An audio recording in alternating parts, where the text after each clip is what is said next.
Hey friends, we've been doing something a little bit different at Crosswalk this summer. Every week we're trying to replicate a little bit what the early church did, what the very first Christians did when they got together to worship. So every week we're getting together, we're having a meal together, we're having a lot less of a long sermon and a lot more of a just discussion and conversation time and fellowship time. Also been kind of incorporating things from different Christian traditions that might be a little foreign to some of us and bringing that into the mix, and it's been a lot of fun. And unfortunately, it's not very conducive to a live stream like we normally do with our services. So this is your substitute. I'm sorry, that's the best we got for you. Just kidding.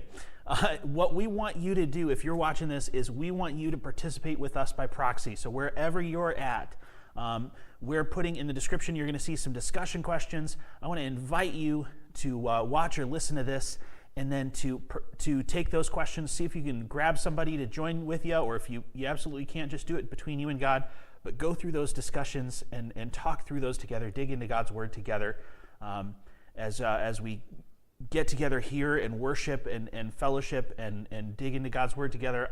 I pray and I hope that you're doing the same wherever you're at if you're not able to join us in person.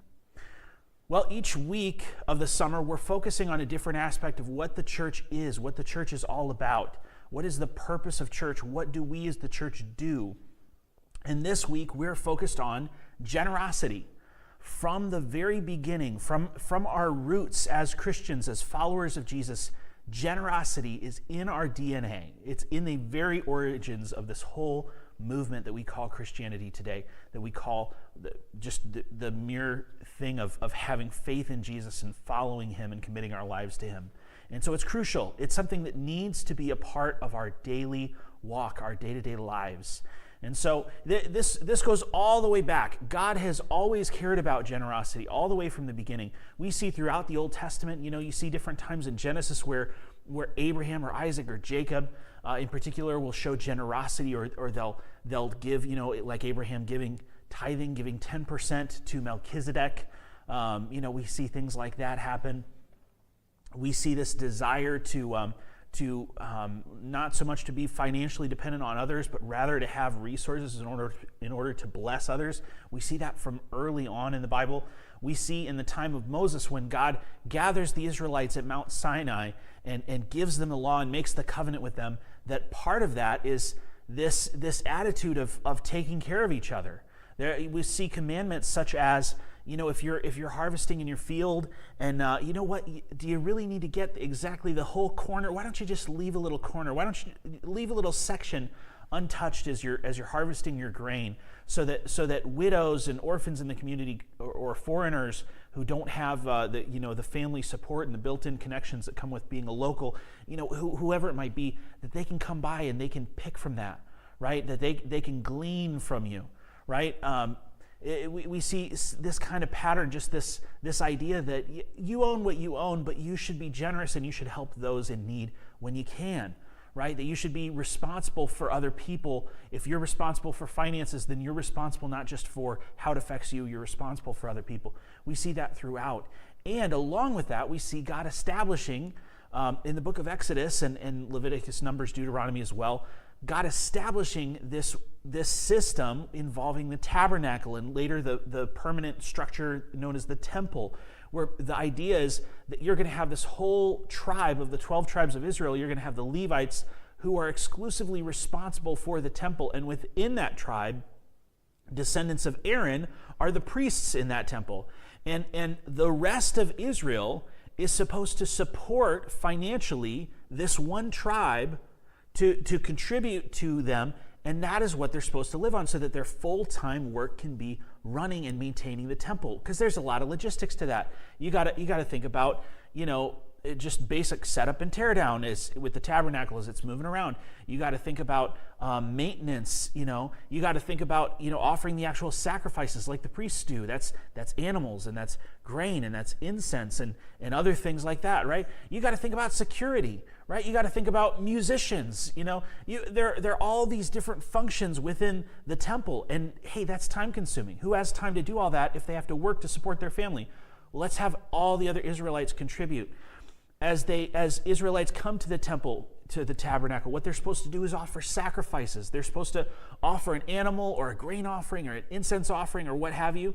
And whenever they do so, it's always supposed to be their first and their best, the absolute best that they have to offer to God. And what happens is they'll, for example, bring an animal, and the animal will be slaughtered. It'll be, the meat will be burned on the altar, but not like burned up. What happens is it's cooked on the altar, and then in other, in pagan societies, idol worshipers, other nations around them, other cultures, you know what they did?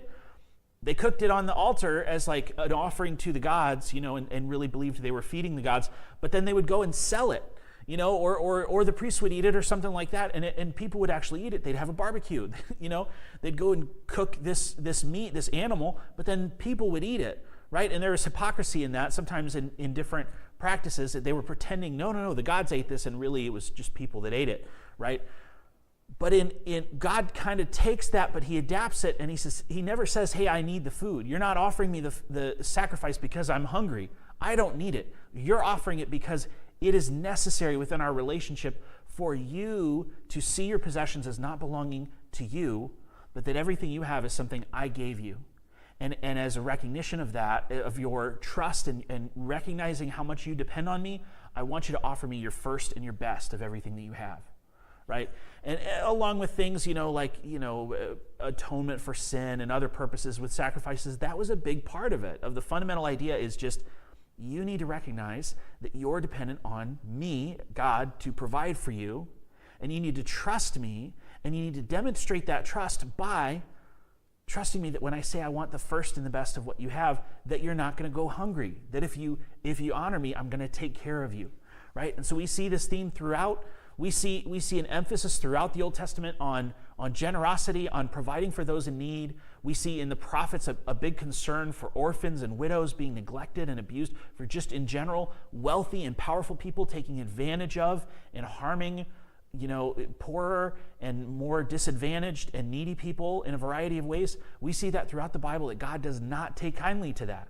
We see throughout the Bible this expectation that, generally speaking, if you see someone in need and you have the means to do something about it, you should do something about it, right? This is a recurring pattern throughout the Old Testament. It's not surprising then, by the time we get to the New Testament, Jesus has a lot to say about money. Actually, Jesus talks about money a lot. He says things about money that are pretty predictable and pretty expected, and he says things about money that are radical. So, for example, in Matthew 6, right, he says, when you give to the needy, not if you give, not, hey, you should give to the needy. He says, when you give to the needy, right? And it's just assumed that you're going to do this, that this is a thing you're supposed to do. And yeah, it was common. People did it. But he says, when you give to the needy, don't be like these people that are doing it for the attention. Don't do it so people will think you're awesome. Like, he says, don't even let your left hand know what your right hand is doing, right? He says, when you give to the needy, it should not be about you or making a platform for you or drawing attention to yourself. It should exclusively be about honoring God by loving this person and meeting that need for them. And it doesn't matter if you ever get any credit, because, hey, you know what? Your Heavenly Father sees what's done in secret, and he will reward you.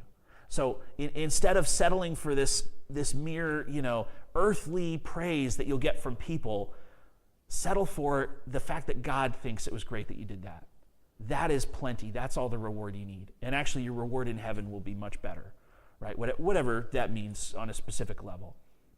He says things like, in Matthew 23, for example, where he's just criticizing a lot of the hypocrisy that you see in a lot of religious leaders at that time, and specifically the Pharisees that he's addressing there mainly. And one of the practices, they'll do things like they'll say, hey, the law says to give 10% to God of everything I have, so you know what I'm going to do? And by the way, the word tithe, if you've heard that word tithe, T-I-T-H-E, it just means a tenth. That's the origin of that word in English. So you might see that word in the Bible, you might have heard that in church. It means to give a tenth of what you have, right?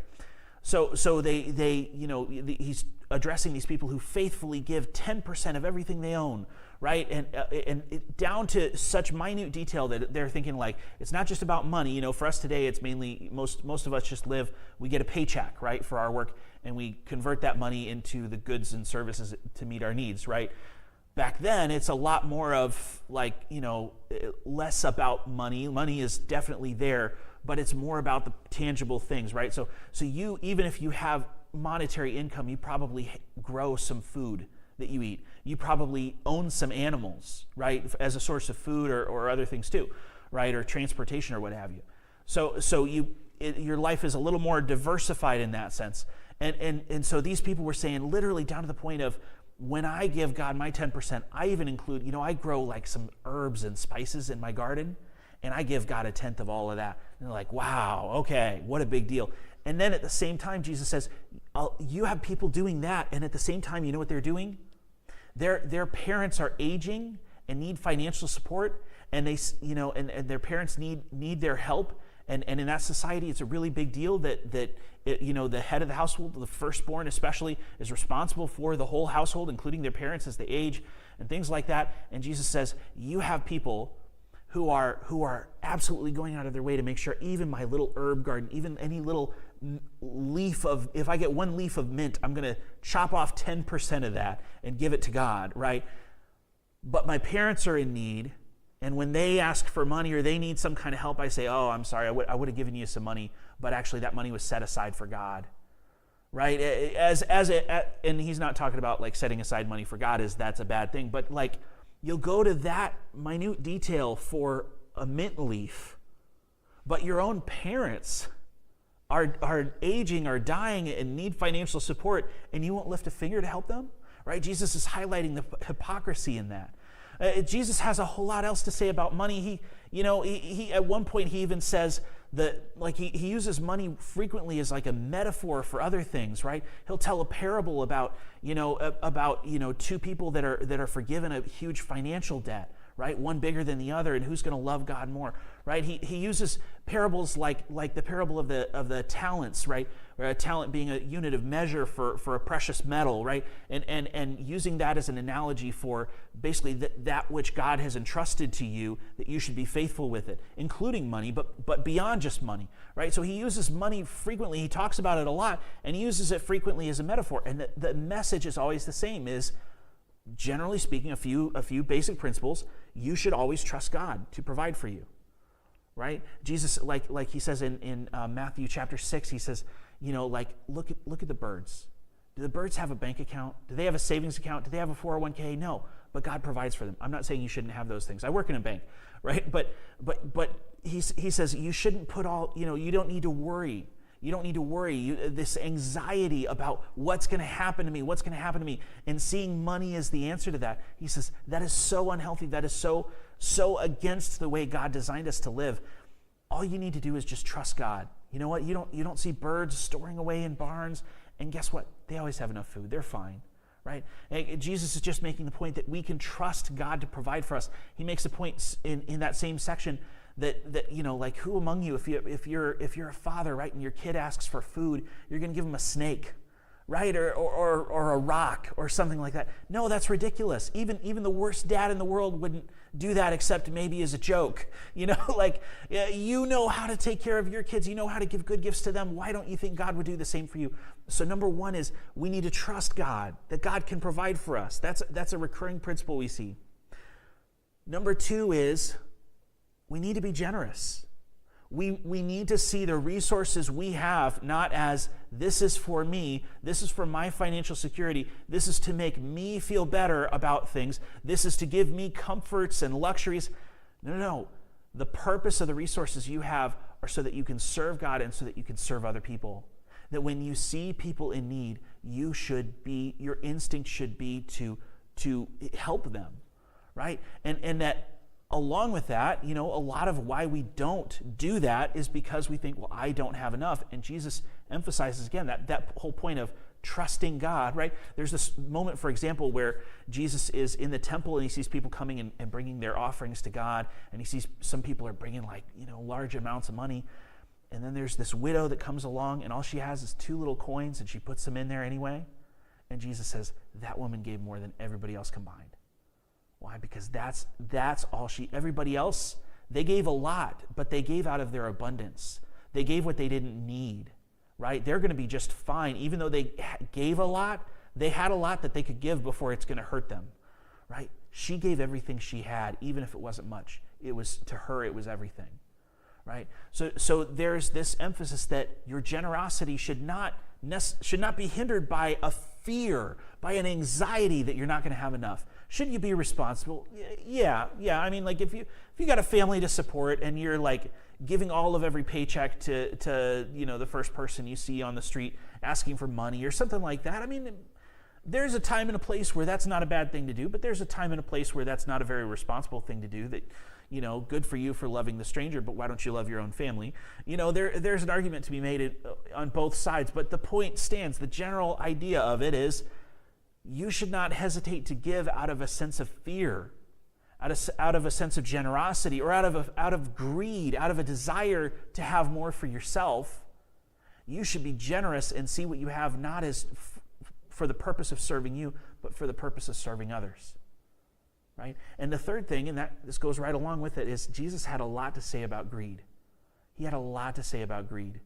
There's this one time this rich young ruler comes to him, and this is a guy with wealth and authority and power and at a young age too. And he comes to Jesus and he says, basically, what does it take? What does God want from me? And Jesus says, well, the law, and he quotes some of the 10 Commandments, and the rich young ruler says, yeah, I know. I've kept all those since I was young, since I was a kid. Yep, I know that. And Jesus is like, okay, you want to know what's next? You want to know the next step for you?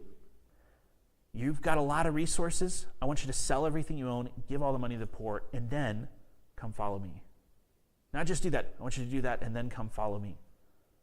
And the rich young ruler, we don't know what he ultimately does, but the young man goes away sad because he was wealthy. And that would be a lot for him to give up for Jesus.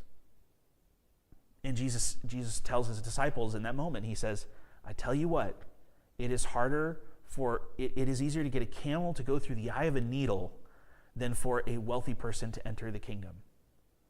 Which is a scary statement, and people have, by the way, you might have heard something about the eye of a needle being this gate in Jerusalem, or this really short gate. If you've heard that, that's not true. That's actually kind of an urban legend. But if you haven't heard that, just pretend it didn't happen. But he's saying, you think about the eye of a needle, he means the eye of a needle, the little hole where you put the thread in a needle, that small, and a camel, that big. He's saying it would be easier to fit a camel through that little hole than for a wealthy person to enter the kingdom of heaven. And Jesus' own disciples in that moment say, well, then who can be saved? Right? Man, what hope is there for anybody?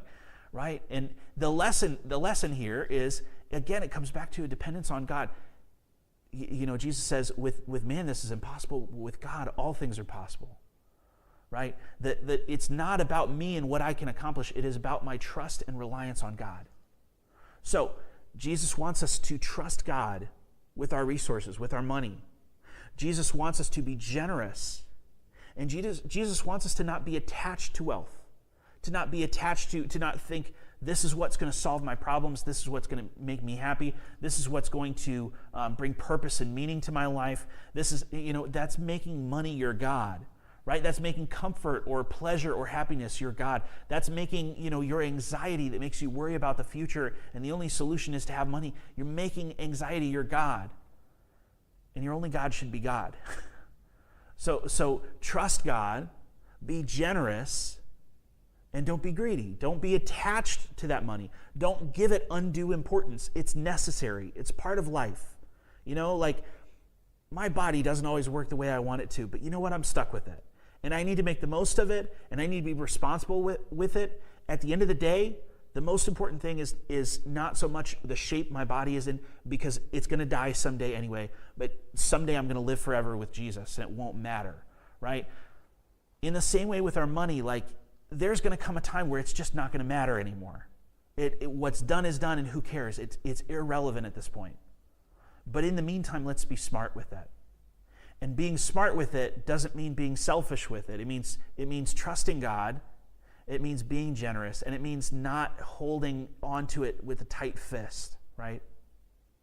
And we see this pattern, this expectation of generosity play out over the years, over the past 2,000 years. I mean, after Jesus He dies on the cross. He's raised from the dead. He ascends into heaven. And before he does, he sends his followers out to take what he started and spread it throughout the world. And they do so. And we see them going out and about. Generosity is just baked into what they do, right? You see, they're still, or in the early days, these Jewish Christians, they're still involved in the temple. They're still bringing offerings to the temple and all that, right?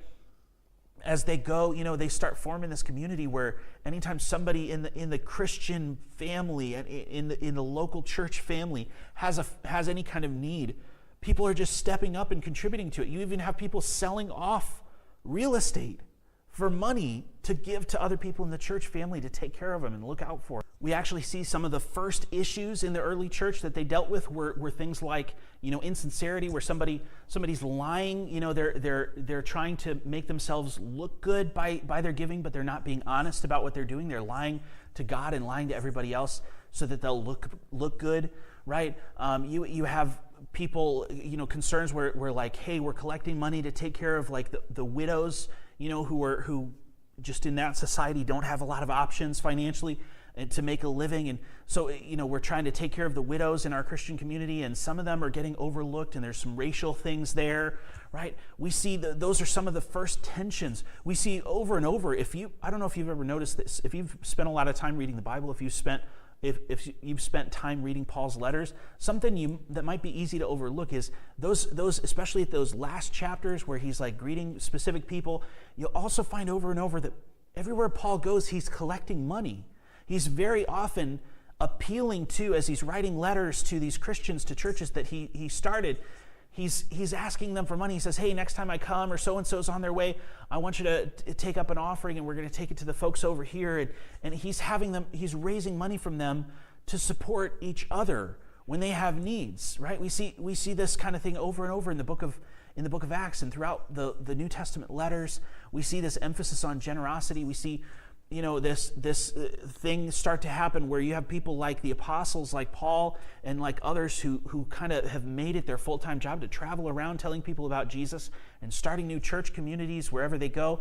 As they do so, that the people that they're going and reaching for Jesus are like immediately turning around and supporting the mission, that they're funding this kind of thing, that they're living with people who are generously letting them live in their homes, that they're just all around being financially supported. Sometimes even if they're married and traveling around, who knows, maybe some of them had kids by this point, that they're bringing in tow as they go around the world telling people about Jesus, that wherever they go, they're being supported financially by the Christians who are already there, or sometimes by people who are just became Christians, like they just heard the message and they're like, yeah, I want to follow Jesus. And then like right away, they're like, hey, come stay at my house. And they're taking care of people, right?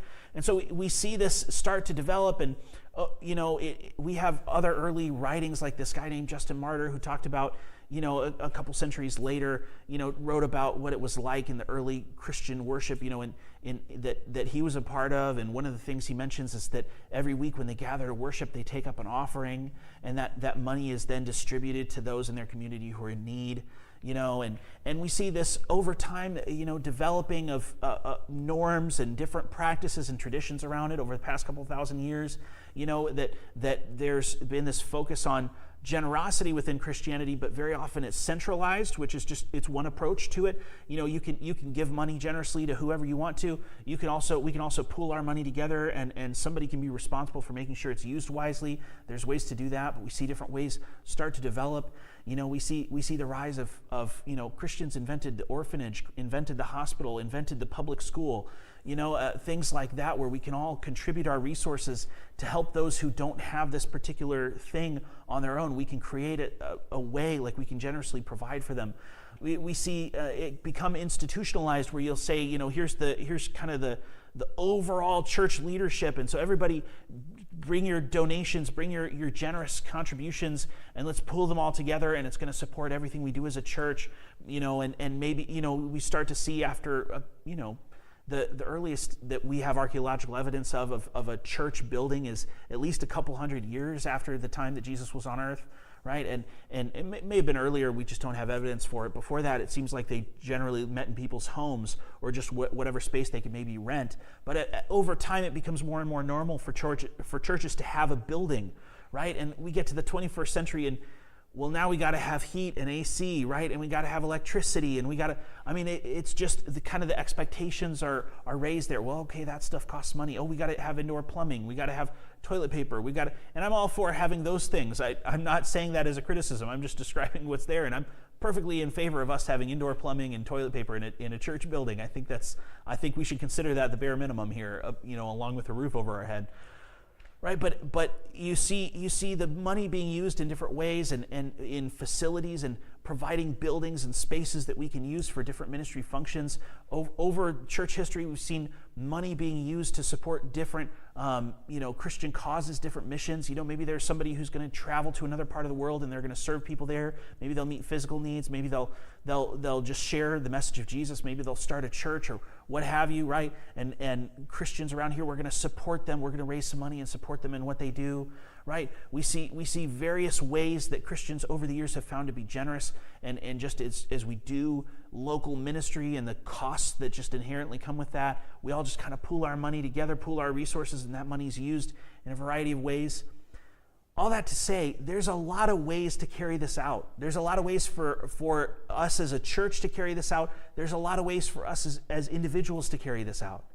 Kendra and I, we contribute money to Crosswalk regularly. We also have other causes that we contribute to. So, we have through Compassion International, we have a couple of kids in faraway places that we've never been in person, but we provide funds that help meet some basic needs for them, and also some education about Jesus. Right? There's another local church that we support financially, a little bit. We're not rolling in the money. I work in a bank, but bankers don't make as much money as you think. But we contribute what we can, right? When a need arises, somebody's in need, we try to help out when we can. We do the best we can with what we have, and certainly we could do better. And honestly, if I'm thinking about a growth area for me, what I could do a lot better at is there are things I could spend less money on that would free up resources for us to be more generous with that same money. We all have room to grow. We all have somewhere to go with this, and there's a variety of ways to live this out. Now, I want to give a couple pieces of advice. If you're new to this, if you're a relatively new Christian, or like you've never really given to a church, at least not with any regularity, or maybe you've tried to help people out here or there, but you're not doing anything consistent, I want to challenge you to do something consistent in terms of generosity. So an easy way to do that, give money to your local church. Give money to Crosswalk here, right?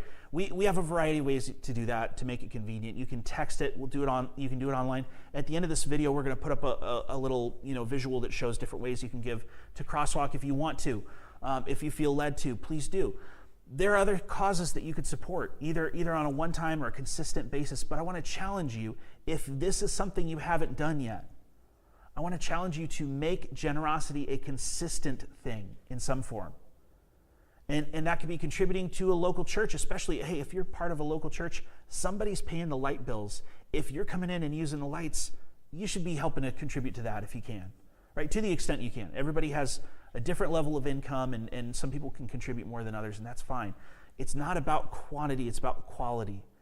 So if you don't have any kind of consistency with that, try to have some consistency. Right? And maybe it's a different thing every week. Kendra and I had this thing for a while where, as part of we set a budget that, we had money that we were just going to be every week or every month, we were just going to be generous with this amount of money. And very often the form that took was just, we'd go to a restaurant. Back before we had kids, we would go on dates regularly, and we would eat out. And there'd be a server, right, that'd be helping us. And very often they don't get very good tips. And unfortunately for people who have worked in restaurants as servers and worked on tips, there's a reputation that Sunday after church is the worst time to work because Christians are bad tippers. And that's not always true, but there's a reputation there. And anyway, so we always tried to, we wanted to be generous. So we would just have money every week and every month that was just cash that we could use for whatever generous purpose we might happen to find at that particular time. And usually that was just giving an absurd tip to a waitress or a waiter, right? And that's one cool thing to do. That's not the only way, right? There's There's different ways you can set up regular giving that just kind of goes on behind the scenes and you don't have to think about it and it's automatic. You can set apart like cash every week and say, what are we going to give it to? I don't know. We'll just see what God puts in front of us one way or another. All this to say, I want to say if this is a new thing to you, I want to ask you in your walk with Jesus, find a way to make generosity a consistent thing, a planned thing, and not just if I think about it and it doesn't hurt too much at the time thing. Make it a consistent thing. But number 2, if you've been doing this for a while, I want to challenge you to challenge yourself, to think outside the box a little bit. Maybe you're a consistent giver at church, and that's awesome. Maybe there's a little bit more that you could be setting aside for your church or for some other cause. Maybe there's something more you could be doing. Maybe there's somewhere you could cut back so that you could be more generous. Maybe there's a variety of ways to go about this. And from a financial perspective, there are a lot of ways that, that you can strategize, especially if you're planning for your retirement, if you're planning for after your death, doing some estate planning, which is something that everybody should do.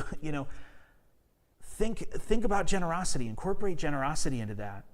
Not just about what's best for me, not just about what will I leave behind for my kids someday. Hopefully you're at least thinking about that. But beyond that, what are you going to do that's going to make an impact with that, right? The bigger the dollar amount we're talking, the bigger the potential impact. So let's think about that, right? But if, let's just say you're giving consistently in church, right? And you've faithfully been giving 10%, right? Because in your mind, tithing 10%, that's just what you're supposed to do. That's awesome. And I want to thank you and honor and praise that and encourage that. That is a great thing to do. What I want to ask you to do, though, is I want you to, I don't have a specific thing for this so much as just I want you to be open to the possibility that maybe in the near future, God is going to put an opportunity in front of you to bless somebody. And it's going to be more than what you're used to. It's going to be more than what you normally would do. Maybe it's going to be spontaneous, or maybe you're going to have a lot of time to think and prepare about it. And maybe it's going to be something that stretches you a little bit. That you have to make some kind of sacrifice. That it's not just, you get into your normal giving routines and at some point it doesn't feel like you're doing much. But I want to challenge you to when that opportunity comes, and I don't know what it'll be, what that'll look like, just to be obedient to the Spirit, to be obedient to what God is leading you to do, and to be open to the possibility that maybe God put this need in front of you for a reason. And just allow yourself to be stretched out of your comfort zone a little bit. That's where growth happens. Growth happens when we're pushed out of our comfort zone, not when we're sitting still doing the same thing, but when we're stretched. And so there's going to come a time, maybe it's soon, maybe it's far off in the future, there's going to come a time where there's an opportunity for you to be stretched in this particular area of your walk with Jesus. And I want to challenge you to trust God more with that. Wherever you're at, if you want to follow Jesus, generosity with your resources is fundamental to that. There's just no way around it. There's just too much stuff about money in the Bible. And money is so integral to our lives, it's not surprising that it's such a recurring thing in the Bible that we see. But I just want to challenge you, and I want to encourage you that, again, this is something I've found to be true in my own life, and this is a recurring message throughout the Bible, is that when we trust God with our resources, God will take care of us and we'll be fine. When we trust God, it's because we can trust Him. And He will come through and He will take care of us and we'll be okay. I'm not saying everything in life will be easy and there will never be challenges and there will be never be pain. Nobody ever promised that, by the way. The Bible never says your life should be easy and without any issues. Never says that. It takes for granted that that's just part of the broken world that we live in. But someday God's going to do something about that and God's going to fix the world. In the meantime, on this side of eternity, where we're at in our day-to-day lives, you will have difficulties, you will have challenges, and you will have opportunities to trust God with your resources. Trust Him with them. Don't be so attached to it, tight-fisted. Don't rely on money. Don't make money your God, like money's going to make you happy. Money's going to solve your problems. God is the solution to your problems. Trusting in God more is the solution to your problems. And by the way, it's going to lead to a happier life too. That's not really what it's about, but that's a byproduct that's going to come with it. Life with Jesus is better than life without Jesus. But trust God. Don't be tight-fisted. Be open-handed with your resources and trust that God is going to take care of you and your loved ones. Trust that God is going to provide opportunities and provide the means for you to serve and to bless others and to be his agent and to be a source of his generosity, a conduit of his generosity to others. And be open when you see someone in need to being a part of meeting that need. You might be an answer to prayer for that person. Let me pray. Speaking of prayer, let me pray for you now. Heavenly Father, I just pray that you would open us up, that you would warm our hearts and fill us with, God,